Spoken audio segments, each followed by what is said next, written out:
وہ ہے علم الحقائق. بلیا کی جانا میں کون، ہو ایم آئی، میری حقیقت کیا ہے، یہ کائنات کیا ہے، اس کی حقیقت کیا ہے، میری زندگی کیا ہے، اس کی حقیقت کیا ہے، سفر حیات کی منزل کون سی ہے.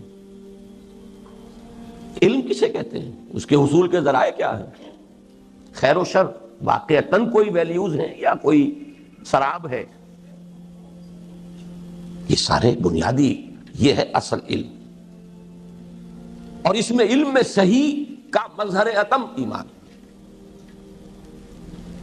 باقی سائنٹیفک علم، ٹیکنالوجیکل علم، میڈیکل سائنسز، انجینئرنگ سائنسز، شریعت کا علم، احکام کا علم، یہ اپنی جگہ ہے، ان میں سے کسی کی نفی نہیں کر رہا.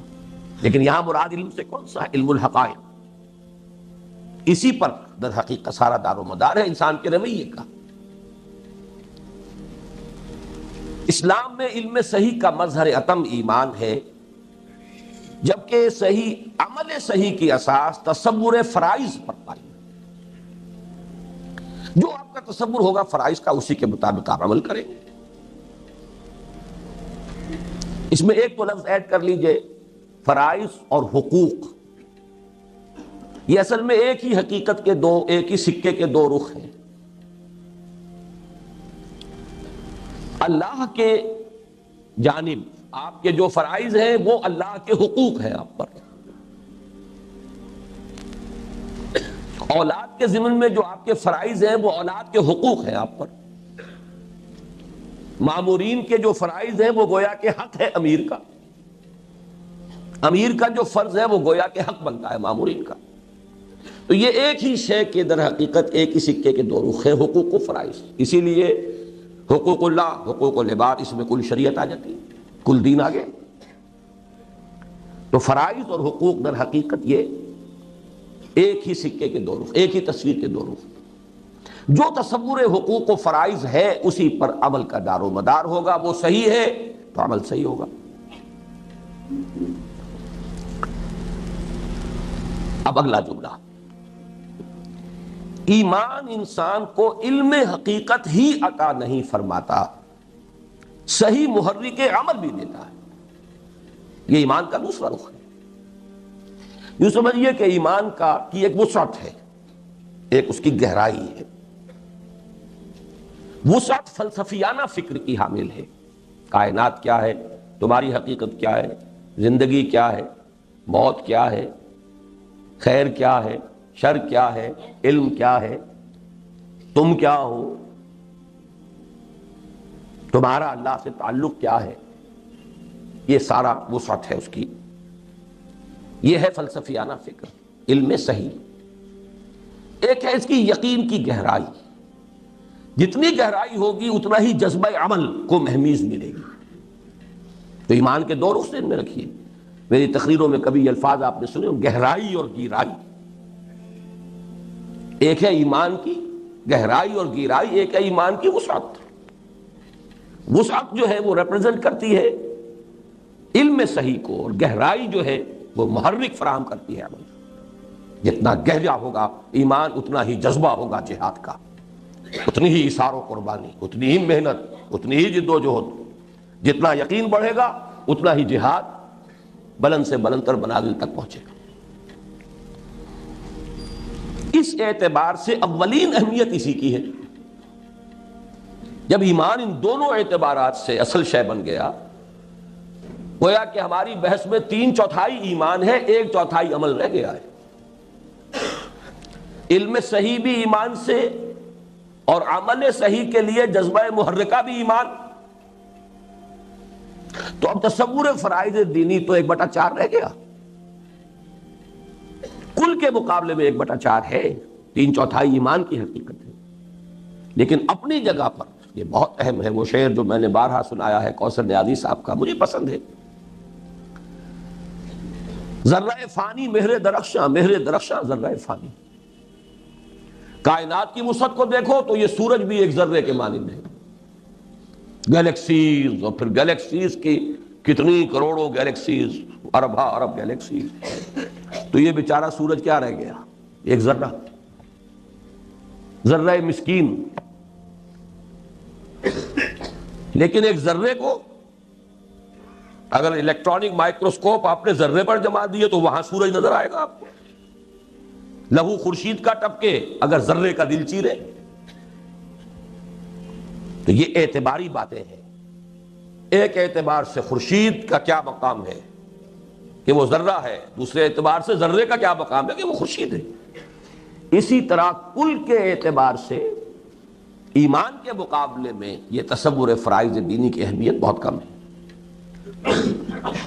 لیکن جب آپ عمل کو دیکھیں گے تو اس کے اعتبار سے بہت بڑی اہمیت کا حامل ہے یہ تصور فرائض دین، جس کو میں اپنے ان سادہ تمثیلوں سے واضح کرتا رہا ہوں. اب مجھے بار بار یہ جملہ کہنا پڑے گا، بارہا تقریریں کی ہیں. اگر 10 فرائض کسی کو سونپ دیے جائیں کہ صبح سے شام تک، امپلائر کہتا ہے امپلائی سے کہ یہ 10 کام تمہیں روزانہ کرنے، اگر کسی حادثے کے باعث وہ 7 بھول جائے، صرف 3 یاد رہ جائے، تو تمام تر خلوص و اخلاص اور محنت و مشقت کے باوجود ایک لفظ نوٹ کیجئے، خلوص و اخلاص بھی کامل، محنت و مشقت بھی کامل، لیکن جو کچھ کرے گا وہ 3 فرائض کے ضمن میں ہوگا، باقی 7 کے ضمن میں 0. وہ تو یاد ہی نہیں رہے گا تو ناکام ہو جائے گا. کتنا بڑا رسک ہے. خلوص و اخلاص کے باوجود اور پوری محنت و مشقت کے علی الرغم ناکام. تو فرائض دینی کا اپنے جگہ پر یہ تصور جو ہے وہ بہت اہم ہے. چنانچہ ایمان کی ماہیت، اس کی تفاصیل، اس کے درجات، اس کے حصول کے ذرائع اور اس کے لوازم و ثمرات اہم ترین موضوعات ہیں. میں نے جب 3/4 اس کو قرار دیا ہے تو اہم ترین موضوعات تو وہی ہیں. پھر گن لیجئے، ایمان کی ماہیت، اس کی تفاصیل، اس کے درجات، اس کے حصول کے ذرائع اور اس کے لوازم و ثمرات، یہی موضوعات ہیں جن پر اس سال کی جو محاضرات قرآنی ہیں ان پر گفتگو ہوگی 5 خطبات میں. میرے نزدیک اس موضوع کی جو اہمیت ہے آپ کو معلوم ہے، کتنے مواقع پر میں نے ان موضوعات پر تقریریں کی. لیکن یہاں نوٹ کیجئے، لیکن موجودہ محاضرات میں اصل بحث ان پر نہیں بلکہ تصور فرائض دینی پر ہے. یہ محاضرات کا لفظ آ گیا تو اب اس کا پس منظر نوٹ کر لیجئے، جو کہ سرور پر لکھا ہوا ہے. مارچ 1985 میں اسی مسجد ہال میں 6 روز تک مسلسل یہ تحریر تھی میری جو موضوع گفتگو رہی. اس میں تھوڑا سا لفظی فرق ہوا ہے بعض جگہ پر، وہ میں آپ کو بتا دوں گا، مبادا یہ سمجھا جائے کہ میں نے غلط بیانی سے کام لیا. میں نے ایک تحریر مرتب کی علماء کرام سے استصواب کے لیے کہ یہ میرا مطالعہ ہے قرآن و سنت سے اور سیرت رسول صلی اللہ علیہ وسلم سے. کوئی غلطی ہے تو متنبہ کر دیجیے، صحیح ہے تو تصویب فرمائیے. 100 علماء کرام کو دعوت دی، جن میں سے 25 حضرات نے تشریف لا کر یہاں تقریریں کی، 25 نے اپنے خیالات لکھ کر دی. ان میں بڑی بڑی شخصیتیں بھی تھیں اس وقت، میں ان کا بہت ممنون اور مشکور ہوں. ان محاضرات کی پوری رداد میثاق میں چھپ چکی ہے. میں اس میں شریک رہا تھا صرف سامع کی حیثیت سے. میں نے ایک حرف، صرف ایک استثناء ہوا تھا، ایک مقرر سے ایک سوال کیا تھا بس، مولانا وحید الدین خان صاحب سے، باقی ایک حرف میں نہیں بولا. میں سامع اور سارے رفقا سامع تھے. میں نے اپنے گلے کی بھیڑوں کو بعض اعتبارات سے یہ لفظ صحیح کہہ رہا ہوں، بھیڑیوں کے سامنے پیش کر دیا تھا، اس لیے کہ استہزاء بھی ہوا، تمسخر بھی ہوا، مذاق بھی اڑایا گیا. لیکن میں نے رفقا جو اس میں تھے انہیں یاد ہوگا پہلے بڑی بریفنگ کی تھی. ان کا ادب ملوز رکھنا ہے، یہ ہمارے مہمان ہیں، بات پسند آئے نہ آئے سکون سے سننی ہے، صرف آپ لوگوں کو سوالات کا حق حاصل ہوگا، وہ بھی پورے ادب کے ساتھ. باقی مجھ پر جو بیتے بیتے جھیلیے، میں بھی جھیلوں گا، آپ بھی جھیلیں. لیکن میں یہ چاہتا ہوں کہ آپ میرے ساتھ چلیں تو علی وجہ البصیرت چلیں. میں یہ نہیں چاہتا کہ میں آپ دوسروں کے اثرات سے آپ لوگوں کو بچا بچا کے رکھوں. تو بچا بچا کے نہ رکھ اسے، تو ڈنکے کی چوٹ چاہتا ہوں کہ آئیں علماء اور بات کریں، گفتگو کریں، میری غلطی مجھ پر واضح کریں.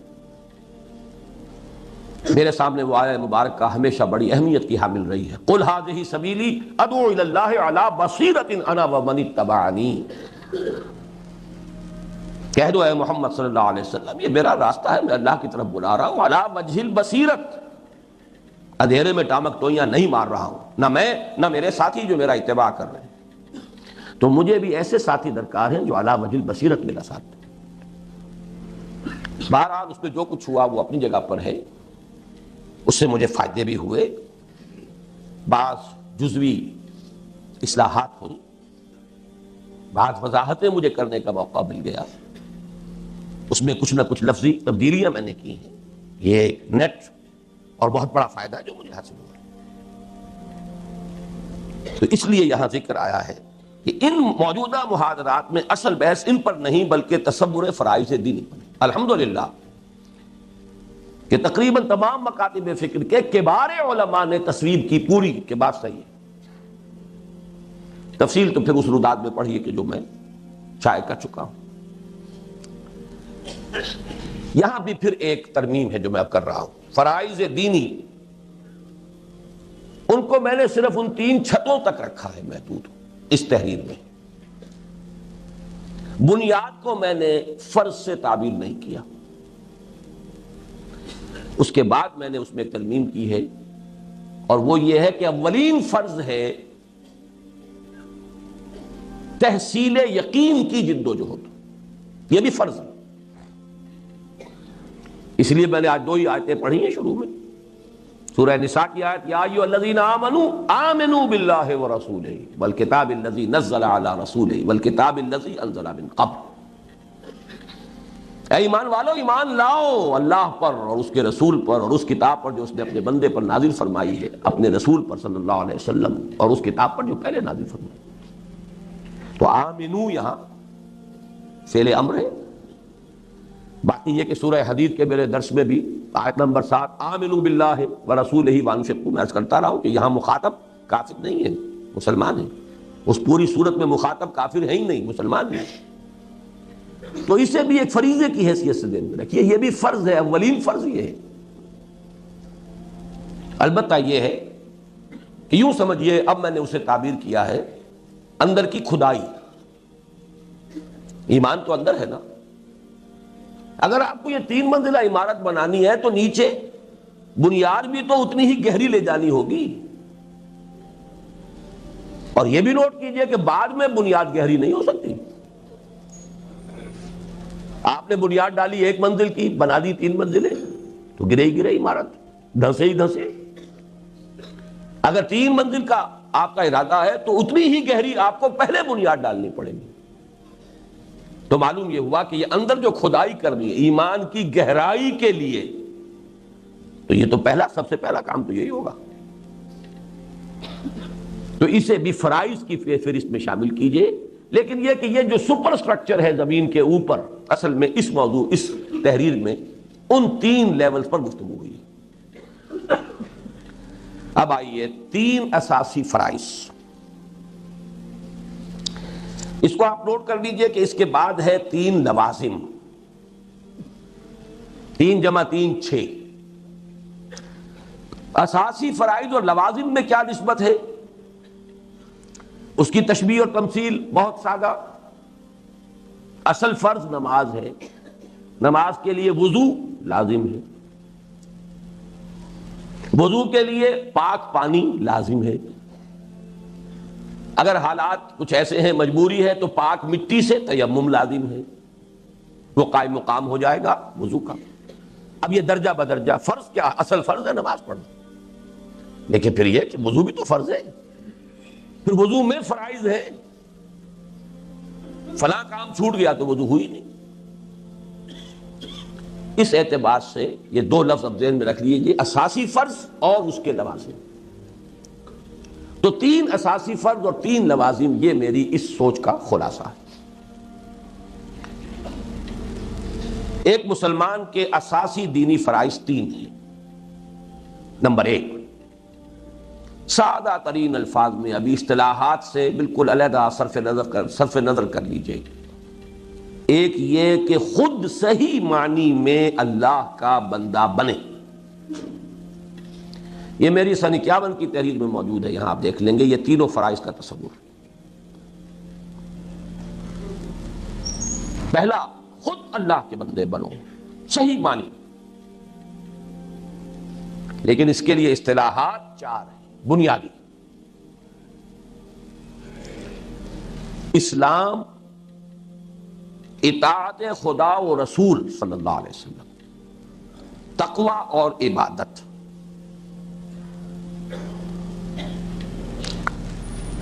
ان میں ایک اضافہ آپ یہاں کر لیجئے، ان میں ایک بڑا گہرا معنوی ربط ہے۔ اسلام پہلا قدم ہے، اس کے معنی ہے to give up resistance, to surrender. معلوم ہوا پہلے کشمکش تھی، مقابلہ تھا، جنگ جاری تھی، آپ نے سپر انداز تھے مگر جنگسٹ، آپ نے ہتھیار ڈال دیے۔ وہ جنگ کون سی تھی؟ آپ کے نفس کی اور اللہ کی۔ آپ نے ہتھیار ڈال دیے، سرنڈر، سر تسلیم، ختم۔ اچھا، یہ مجبوراً بھی ہو سکتا ہے۔ حضور کی حیات طیبہ میں جب انقلاب کی تکمیل ہوئی تو بہت سے لوگوں نے مجبوراً بھی تو سرنڈر کیا تھا، منافقین نے مجبوراً بھی تو سرنڈر کیا تھا، عبداللہ ابن ابی نے مجبوراً سرنڈر کیا تھا۔ لیکن اسلام کے معنی سرنڈر، مسلمان وہ ہو گیا، اب وہ مجبوراً ہے، مرضی سے، یہ علیحدہ بحث ہے، اس سے آپ کی بحث، آپ کو اس سے بحث نہیں کر سکتے۔ وہ اللہ جانتا ہے وہ مجبوراً ہوا ہے، دھوکے کے لیے ہوا ہے، آئندہ جنگ جاری رکھنے کے لیے، مہلت لینے کے لیے ہوا ہے، جو بھی ہو، جاسوس بن کر آیا ہے، جو بھی ہو، اسلام ہو گیا، سرنڈر کر دیا۔ اس سے اگلا لفظ ہے اطاعت۔ اطاعت کا مادہ ہے طوع۔ طوع کے معنی ہے آمادگی، خود آمادگی، طوعن و کرہن، یہ لفظ دو جو آتے ہیں، ایک آمادگی کے ساتھ کام کرنا ہے، ایک مجبوری سے کرنا۔ اب اسلام میں سے مجبوری والے حصے کو نکال دیجئے، تب اطاعت ہوگی، اور اطاعت اللہ کے ساتھ رسول کی، یہاں بریکٹڈ ہے۔ یہ مضمون بہت طویل ہے لیکن بہت محکم ہے۔ اللہ کی اطاعت رسول ہی کے اطاعت کے ذریعے ممکن ہے، کوئی اور راستہ ہے۔ وَمَن يُطِعِ الرَّسُولَ فَقَدْ أَطَاعَ اللَّهَ، یہ اس طرح دو ادھر سے لے ادھر سے لے لے۔ یہ اب طوع کی طرف میں توجہ دلا رہا تھا۔ اسلام سرنڈر، مجبوراً یا آمادگی سے، اس سے کوئی بحث نہیں۔ اطاعت اب دلی آمادگی سے حکم ماننا ہے اللہ کا، اس کے رسول کا۔ اسی کا ایک منفی رخ ہے تقوی۔ تقوی کیا ہے؟ بچنا، نافرمانی سے بچنا، گناہ سے بچنا، اللہ کے حکم کو توڑنے سے بچنا۔ گویا کہ اطاعت اور تقوی یہ دونوں، یہ مثبت اور منفی رخ ہے۔ اس میں ایک اضافہ بعد میں کروں گا میں، یہاں 4 اصطلاحات کے حوالے سے ابھی تقوی کو اسی درجے ذہن میں رکھیے۔ لیکن جامع ترین اصطلاح ہے عبادت۔ یا ایھا الناس اعبدوا ربکم وما خلقت الجن والانس الا لیعبدون۔ اور عبادت میں صرف آمادگی نہیں، گہری اور شدید محبت کے جذبے کے تحت اللہ کی بندگی۔ العبادت تجمع اصلین، غایت الحب مع غایت الذل، مع غایت الذل والخضوع۔ دو چیزوں، دو بنیادوں کے جمع ہونے سے عبادت وجود میں آتی ہے، حد درجے کی محبت اور حد درجے میں اپنے آپ کو بچھا دینا زمین، انقیاد، تسلیم کا آخری تک۔ میری کوئی مرضی نہیں، جو تیری مرضی ہے وہ میری مرضی۔ اور محبت، دیکھا آپ نے ان 4 الفاظ میں ایک تدریجی ارتقاء ہے۔ البتہ اس میں جو میں تقویٰ کے بارے میں ایک بات عرض کرنا چاہتا ہوں،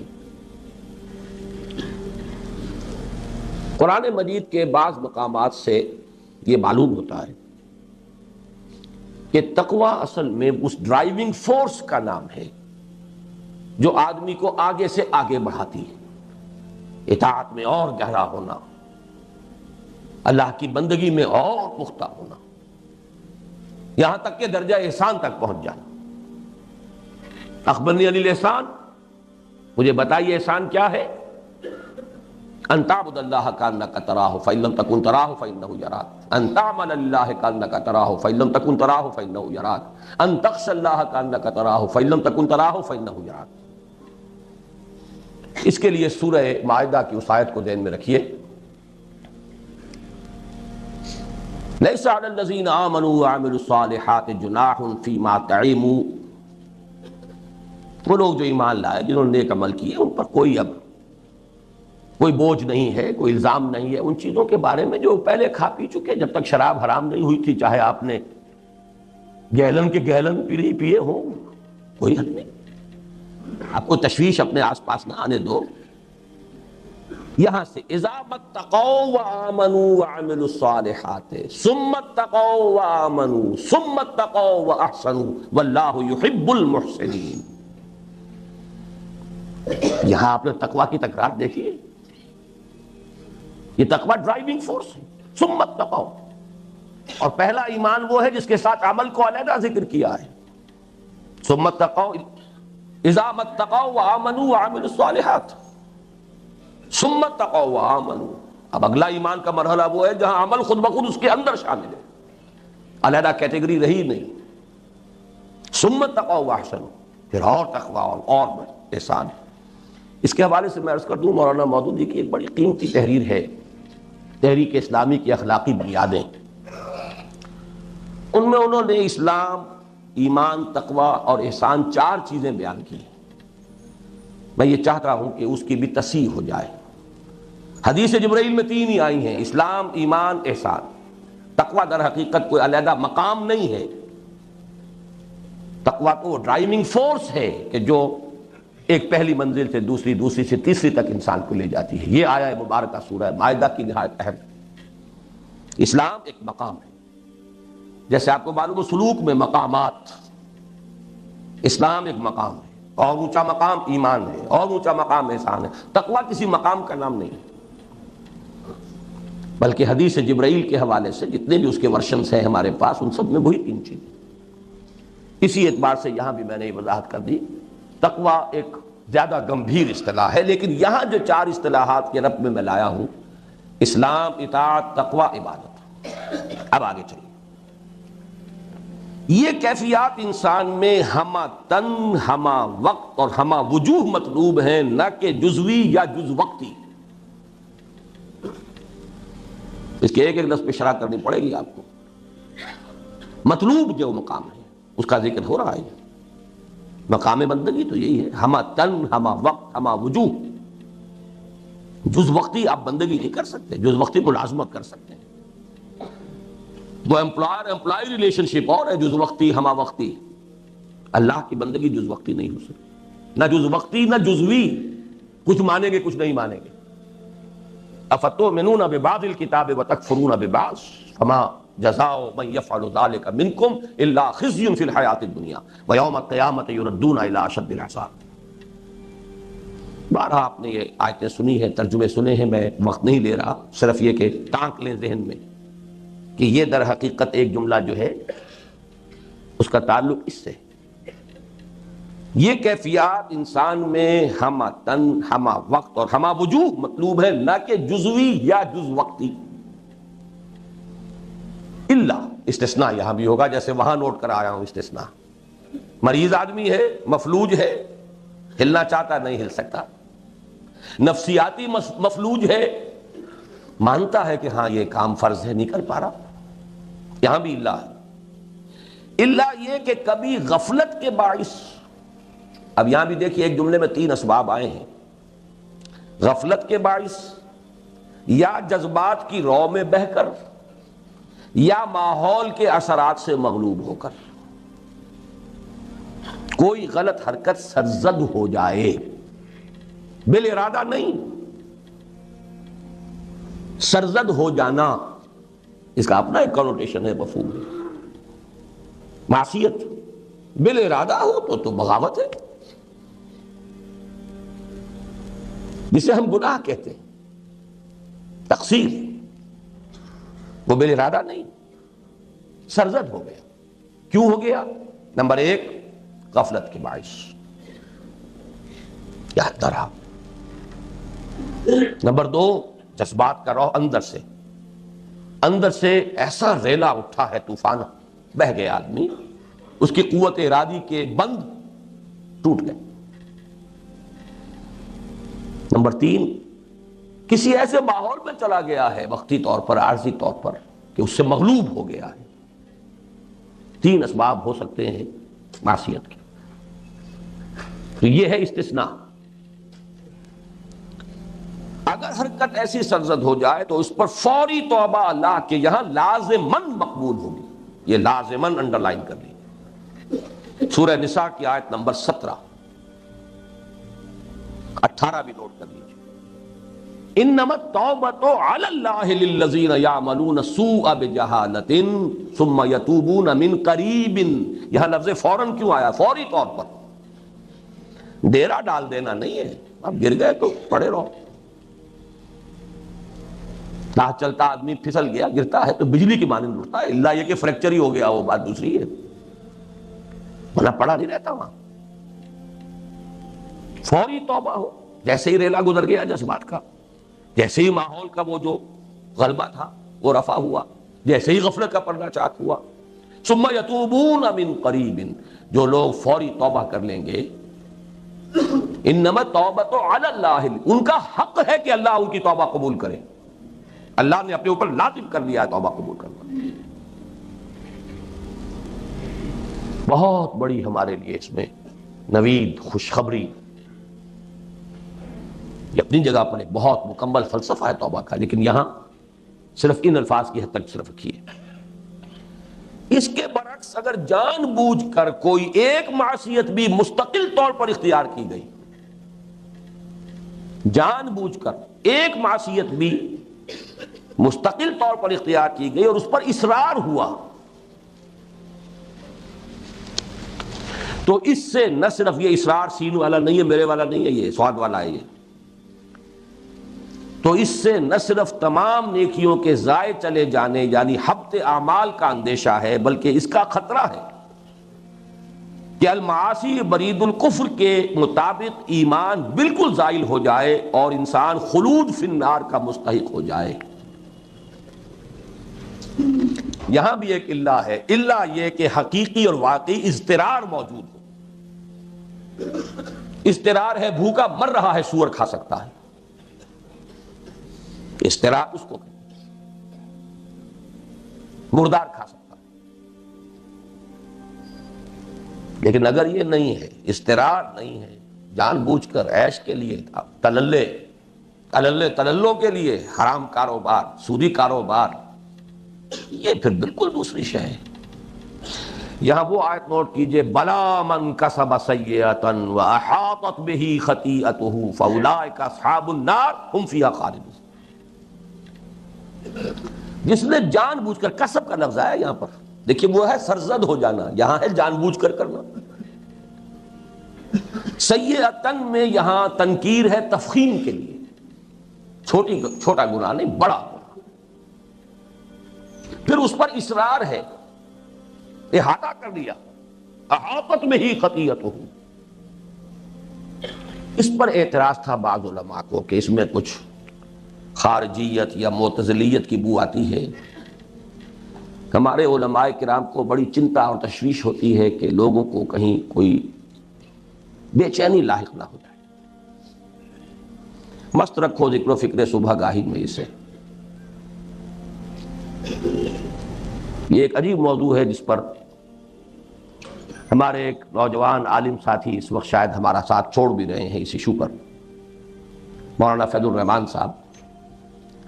میں یہاں واضح کر دینا چاہتا ہوں کہ یہاں ایک لفظی اصلاح میں نے ان کے جاننے والے ہیں، میرے بھی کرم فرما ہے، مفتی نظام الدین صاحب کی ایک اصلاح یہاں قبول کی ہے پچھلے سالانہ اجتماع میں، اور ان کے اپنے ہاتھ کی تحریر میرے پاس بطور سند موجود ہے تاکہ سند رہے اور بوقت ضرورت کام آئے۔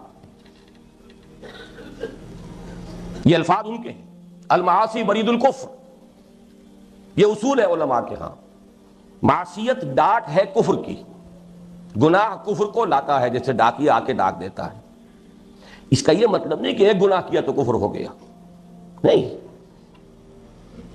گناہ کبیرہ کا مرتکب بھی کافر نہیں ہے. میں اعلان برات کرتا ہوں اس خارجیت سے. پھر یہ بھی کہ وہ اسلام سے نکل گیا، کفر میں داخل نہیں ہوا، یہ معتزلہ کا موقف ہے، اس سے بھی اعلان برات کرتا ہوں. مسلمان رہتا ہے، البتہ اس کے اندر کا ایمان جو ہے وہ یقین قلبی والا ایمان، وہ شے دیگر ہے، اسلام شے دیگر ہے.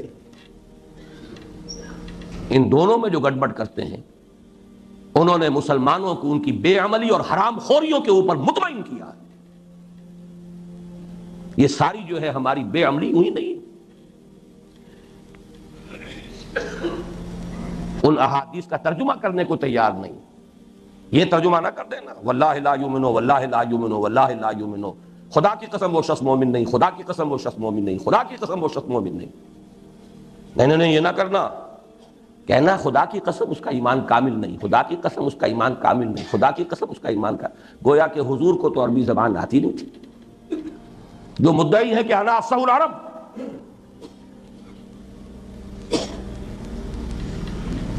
تو ذہن میں رکھیے. یہ مفتی نظام الدین صاحب کی میں نے اصلاح قبول کی ہے یہاں، لیکن ان کے الفاظ ہیں المعاصی برید الکفر.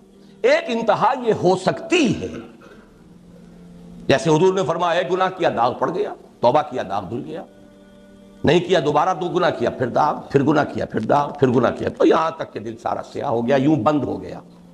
حضور نے مٹھی بند کی، اس طرح دل بند ہو جاتا ہے، اور بند کے اوپر تو پھر مہر لگتی ہے، ختم اللہ علی قلوبہم وعلی سمعہم وعلی ابصارہم غشاوہ. لیکن اس کا فیصلہ ہم اس دنیا میں نہیں کر سکتے، یہ فرق ہے. اس پر فتویٰ نہیں دیا جائے گا، فتویٰ وہی ہوگا کہ گناہ کبیرہ کا مرتکب بھی کافر نہیں ہے، مسلمان ہے. اس دنیا میں ہماری بحث صرف اس حد تک رہے گی کہ کوئی مسلمان ہے یا نہیں ہے، مومن ہے یا نہیں ہے، یہ اللہ میاں کے ہاں جا کر پتہ چلے گا.